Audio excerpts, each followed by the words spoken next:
Grabe, sobrang galing ni Paul magsulat ng ano, ng book. Sobrang galing.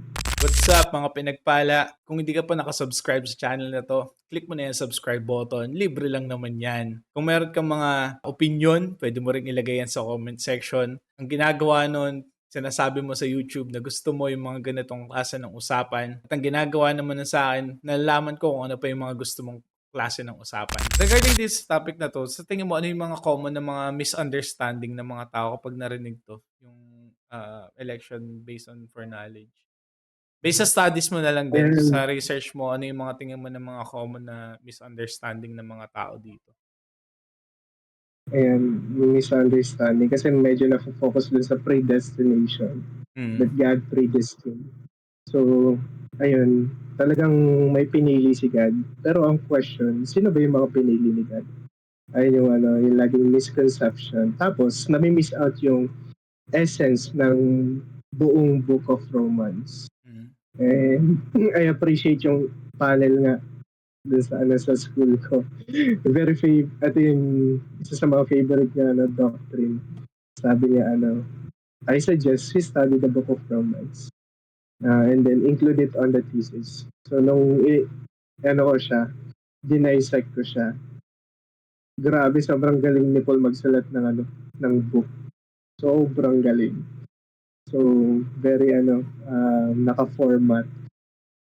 The first section is that, ano, Paul emphasizes na sinful lang man, hindi niya kayang isave ang sarili niya. But hindi siya hinayaan ni God doon sa pagiging sinful. Then sa second, that man became or made right with God because of Jesus, because of their faith on Jesus. Tapos, in-emphasize pa that the faith comes from hearing and hearing the word of God. Mm. Again, yung faith is not a work. Yes. It's a response to the gospel. So, ganun lang din siya kapag ano, kung pupunta ka sa ano, Manila to Cebu from Crew Connect. Uy, shout out Crew Mm. Connect. Ayan. And ano na you have faith dun sa pilot na dadalhin kayo dun sa Mm. destination.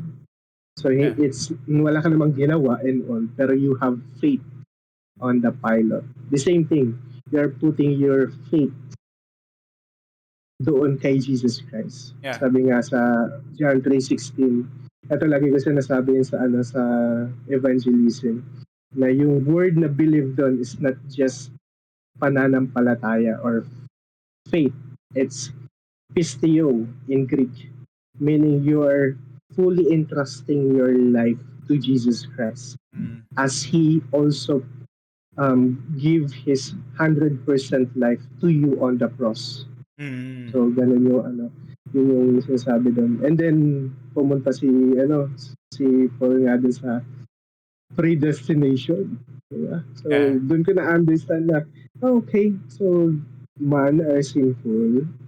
And then, because of Jesus Christ, because I have faith in Jesus Christ, I became made right with God.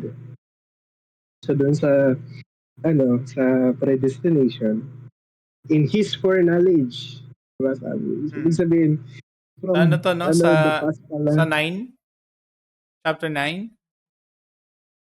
Romans 8 Ay, 8. Romans 8 I think Romans 8 and then ano God predestined so doon ko na nakuha sabi ito pala yun na sinasabi ni Paul na ano um, predestination na foreknowledge and is foreknowledge na yung mga nag-trust binigay nila yung 100% life nila that they have faith in Jesus Christ. Sila yung mga pinili ni God so that they became a firstborn just like Jesus Christ. So, ibig sabihin, Christ-likeness pa rin. Yeah. God chose those people. No? So, ayun, amazing yung yung Book of Romans. Mm. Siyempre, ito balance lang din. Ang hirap nung ano, sa government. Yeah, sa We're 13. doing our government right now. So Yeah. hindi lang tayo basta Kristiyano, tayo ay Pilipinong Kristiyano Mm. or Kristiyanong Pilipino. So we love the country para sa ikakagaan din ng ating mga kapwa Pilipino. So Yeah. mahirap mahalin. Still praying for the country and Yeah. sa mga future leaders na maging tama na yung pagiging tama nila at dapat matama na. Mm. Meron palang mga YouTube videos pa na sinasuggest yung YouTube dyan. Comment mo nga kung nagustuhan mo.